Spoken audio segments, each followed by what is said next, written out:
What's up, everybody? Good morning from sunny Tenerife. Unfortunately, my holiday is coming to a close, but there is just time for a quick preview of the Reds' trip to Manchester United on Sunday in what is a massive game in the Premier League. I did make a mistake in my video the other day, and you guys correctly pointed out to me. I did say we'd won 7 games from 7. Of course, it was 8 games from 8, but that's what happens when you do these things. Before you have your coffee, you need to have your coffee before you start making these videos. There's actually a lot of stuff to get through, ladies and gentlemen. Let's start with a roundup of injuries ahead of this game. And from a Liverpool perspective, good news on Alisson Becker. He looks like he's ready to go. Touched on that the other day in the video as well. Sadio Mane, I can't wait to see what he's going to do. No injury crisis there. Just want to have any excuse to talk about Sadio Mane. What else we got from a Liverpool perspective? Joe Matip is training as well. That's good news.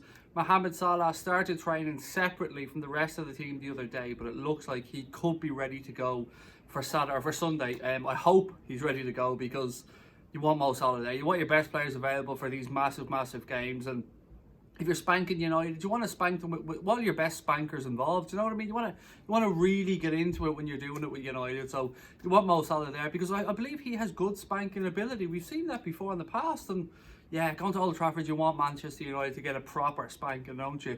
So look, we move on to the United team. I don't know why that went that direction. Sorry about that. We move on to the United team news now, and it's great from our perspective. It's not so great if you're a Manchester United fan. Aaron Wan-Bissaka, Luke Shaw, and who's the other Manchester United player that's hit or miss? Aaron Wan-Bissaka and Luke Shaw are there or thereabouts. Could be possibly ready to play. Anthony Martial, that's the other one. Yeah, they could be ready to play. Whether they play a full 90 minutes, I doubt it with all three. You're probably talking a few minutes from the bench at best for most of them. Although maybe 1 or 2 of them could start. I'm sure Ole Gunnar Solskjaer will be looking to get his fullback starting anyway to deal with that front three of ours. De Gea ruled out, so Romero is going to start and goal for Manchester United. Paul Pogba ruled out, and Jesse Lingard ruled out now. Quite frankly, missing Jesse Lingard is no big problem for any team because he's absolute dog shit. So look, Lingard beat out, no problem for Manchester United fans, I'm sure. Look, you're probably watching this video going, shut up, you bald twat. But I promise you, if you're a United fan, you know he's shit. You know Lingard is shit. Don't lie to me, you know he's shit. Look, ladies and gents, this is a massive game, as I said. We've won 8 from 8, got it right that time. 8 from 8 already in the Premier League. If Liverpool go and win this game against Manchester United at Old Trafford, it equals Manchester City's record of 18 consecutive wins in the Premier League. And whilst that's a nice record to have, it doesn't really matter. The main thing for us this season is to stay top of that league and to try and win the Premier League for the first time. First league title in 30 years for the football club if we can do it. So that's what we got to be concentrating on, in my humble opinion anyway. There's some other stuff going around about world football at the minute. Liverpool have been linked once again with a move for Timo Werner. I know, we're all sick of hearing about it. I'm the same. But there was a piece, I think it was David Maddock talking about it. I think it was, now excuse me if I'm wrong on this one. It was in the Echo anyway. And they were talking about, yes, Timo Werner did sign a contract with Leipzig in the summer, but there is rumoured to be a £30 million or euro, I'm not sure which one, release clause in that deal. And the piece went on to say why they think that Timo Werner will be a good fit for this Liverpool team. And I agree, I've said it all along, lots of Liverpool fans out there think we're a little bit short in the front three. Yes, we've got Ryan Brewster. Ryan Brewster's going to go on to be a superstar, I've no doubt about that whatsoever. But it's about the here and now as well as the future, and Timo Werner, still a young man. And I think having 5-6 options for the front three shouldn't be out of the question. So, one to keep an eye on. There was some more talk about Coutinho perhaps returning. Bayern Munich apparently are more willing to look at making or going for Christian Eriksen. In January they're talking about, because he's running down a Spurs contract as we speak, and they think there might be better value there than perhaps signing Felipe Coutinho, who they have on a loan from Barcelona on a permanent basis. Again, I don't see Coutinho coming back to Liverpool. Yes, Jurgen Klopp was quite complimentary about him when he spoke over the summer, but again, more transfer gossip over the international window. You get these things when there's not really much football to talk about. Other news around football at the moment, there's been, I think it's a petition that came from the Italian league, I think, or one of the clubs in the Italian league, that are asking UEFA to perhaps move the Champions League final in 2020 away from Istanbul. Why, you ask? Well, it's not because the stadium can't cope, it's not because the city can't cope. It's purely to do with Turkey's military operations in Syria. And look, I don't talk politics on the show. Quite frankly, I'm not educated enough to talk about politics. So I wanted to bring it up because Istanbul obviously holds a special place in all of our hearts after 2005. And 15 years on, It would have been nice. It would be nice to have a little trip back to Istanbul, wouldn't it, to try and get number 7 on board. But look, it's a situation that we've got to keep an eye on as well. Some updates on the New Balance court date with Liverpool. I believe a 3-day hearing is going to start in the High Court tomorrow, Friday the 18th of October. That's, as I said, expected to last 3 days. And after this, we'll kind of know which direction or where the land lies with regards to Liverpool's potential kit deal for next season. It's no secret, Liverpool seem to want Nike.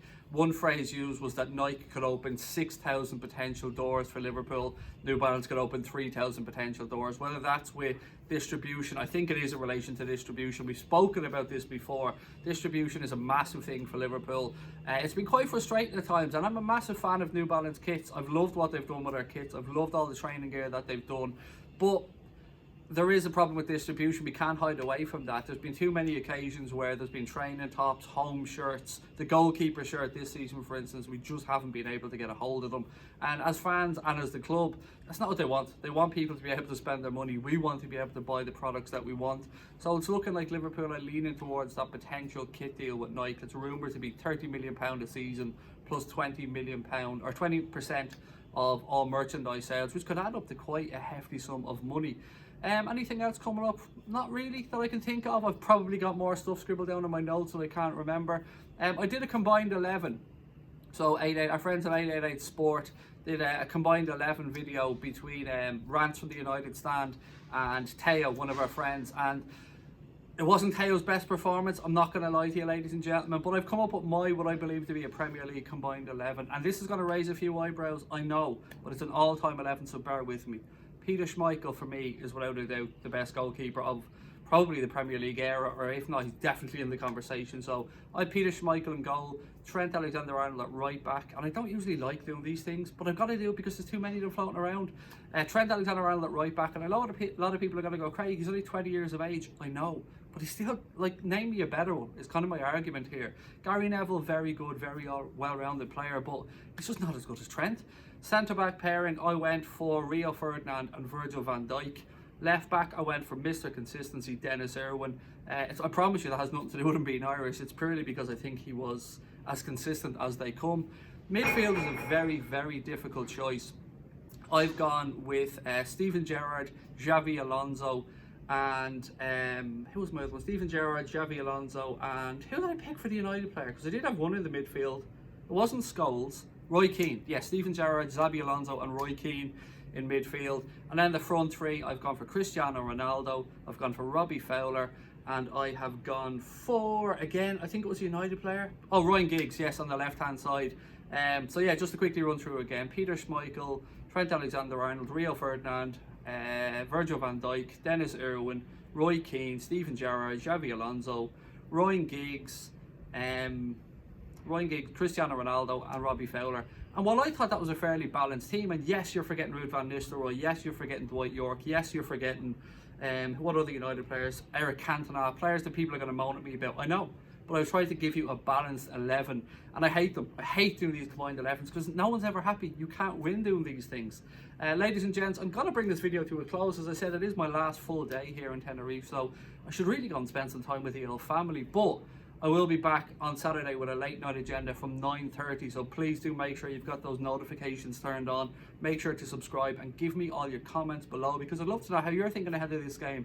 So yeah, late night agenda back 9:30 on Saturday night. We will of course be doing a watch along of the game against Manchester United starting from about 3:30 on Sunday, so I hope you can join me for that one.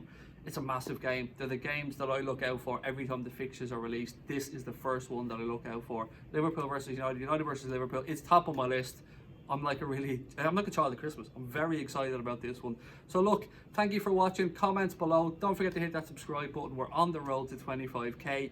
I hope to get there by the end of the month, but we need your help. Anything else you want to talk about, let me know in the comment section below and we'll cover it on Saturday night. Until then, enjoy the rest of your week. I'll talk to you on Saturday. Up the motherfucking Reds.